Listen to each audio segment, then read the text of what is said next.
Donc on commence en faisant une tournée générale du flash. Puis ensuite, plus que le cours va avancer, plus que je vais vous donner des exercices à faire, puis je vais vous montrer des modes de fonctionnement beaucoup plus poussés. Donc le premier que je vais vous montrer, on a ici le on-off. Donc pour le mettre sur tension, je vais le mettre ici à on. J'ai une lumière rouge ici qui va allumer, me montrer que mes batteries sont bien chargées et que je suis déjà prêt à faire une photo.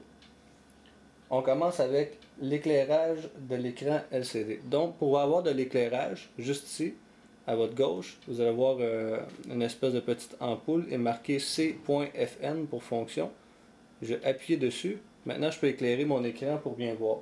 Ce même bouton-là va me servir aussi à faire des réglages de fonctions personnalisées que je vais vous montrer plus tard dans le cours. Ce que vous allez avoir, c'est juste ici, ça s'appelle le pilot. Lui, le pilot, il va me dire autant synchronisation basse vitesse ou haute vitesse, à savoir si mes batteries, en fait mon flash est prêt à faire la photo. Il va aussi me servir de test. Je peux appuyer dessus pour faire un test, à savoir si mon flash fonctionne bien. Donc c'est un petit bouton rond. On n'a pas l'impression qu'on peut peser dessus, mais essayez-le, vous allez voir, ça va popper comme ça. Donc ce même bouton aussi va me servir, comme là ici on a le flash qui est tombé en mode veille. Donc il est encore sur la fonction on, mais peu importe les boutons auxquels je vais peser, mon écran ne va jamais revenir. Donc avec le pilot, je vais peser comme ça ici. Mes indications sont venues, je peux ensuite remettre ma lumière. Juste en dessous ici du pilot, vous avez une autre petite lumière qu'on ne voit pas apparaître. Elle, en réalité, c'est un voyant de confirmation, surtout sur le mode automatique, que vous allez apprendre aussi plus tard dans le cours. Ensuite, vous avez ici le mode. Le mode, lui, va servir à aller chercher des modes dans le flash, différents modes comme le ETTL, le mode manuel, toutes ces choses-là qu'on va apprendre tantôt. Donc, on va servir du bouton mode, puis il va servir aussi de bouton de réglage. Ensuite, vous allez avoir ici le petit bouton rond. On a un plus gros, puis on a celui du milieu. Celui du milieu, vous allez voir, il est marqué 7 dessus. Lui, il va me servir à sélectionner des choses dans mon appareil lorsque je vais le mettre sur le mode voulu. Puis lui ici, c'est une molette qui va s'appeler la molette de sélection. C'est que je peux tourner selon les différents modes. Puis le 7, lui, quand je vais vouloir avoir, à titre d'exemple, le mode synchronisation de vitesse, je vais appuyer dessus, puis il va synchroniser avec le mode que je lui dis. En réalité, c'est d'aller chercher ces sélections avec ces deux boutons-là. Ensuite, vous avez le bouton zoom qui va servir ici en fait à faire du réglage sans fil, pardon, que je vais vous montrer aussi plus tard. Celui-là ici va servir de synchronisation à grande vitesse, puis bouton de synchronisation des rideaux, en fait pour les pauses plus lentes. Donc ça aussi, on va apprendre ça plus tard dans le cours. Comme je vous disais, on continue à faire le tour de notre flash.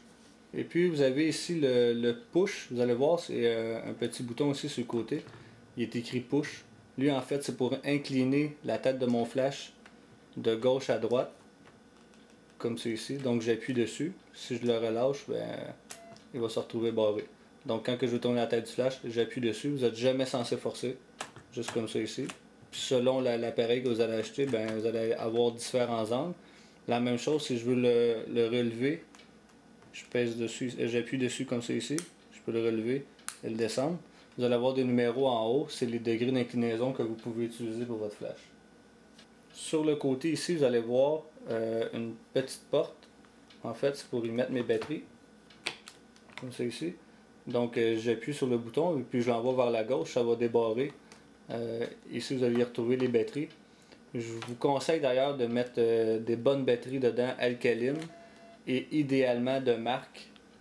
Et puis quand vous mettez 4 nouvelles batteries, c'est des 2A, mettez des batteries neuves à chaque fois. Mettez des batteries aussi, pas de vieilles batteries usagées avec 2 vieilles batteries neuves pour étirer parce que vous n'allez pas avoir de bien bons résultats.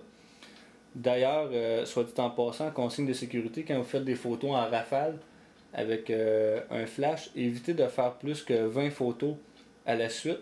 Si vous arrivez à faire 20 photos de suite, bien laissez un bon 10 minutes de repos et ça va éviter de l'endommager gravement. Donc on continue avec le devant du flash. On a ici le panneau de réflexion qui est fermé. Je vais vous montrer juste comme c'est ici. On tire comme c'est ici, sur la bavette, ça va suivre. Ça ici c'est le panneau de réflexion. Je vais vous montrer à quoi ça sert aussi plus tard dans le cours. Ensuite vous avez le volet grand angle intégré, ce qu'il appelle ici, qui va aider à diffuser la lumière. Vous avez l'émetteur sans fil, ici à l'intérieur. Vous avez le déclencheur sans fil, pardon, qui va se trouver être juste ici. Ensuite, vous allez avoir l'émetteur de faisceau, qui est juste ça ici. Vous avez plus bas, là, on ne le voit pas parce que c'est fixé, le sabot de fixation. Vous avez en dessous, ben ça tantôt je vais vous le montrer plus tard. Sur le côté, on a un couvercle de protection qui est juste ici, c'est en caoutchouc.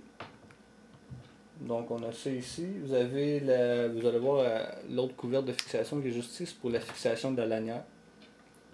Ensuite, vous allez avoir, ben ici, ouais, ici en passant, c'est la prise d'alimentation. C'est qu'on peut l'alimenter autrement qu'avec les batteries. C'est une prise externe. Ensuite, vous allez avoir la bague de fixation, ça c'est tout en dessous.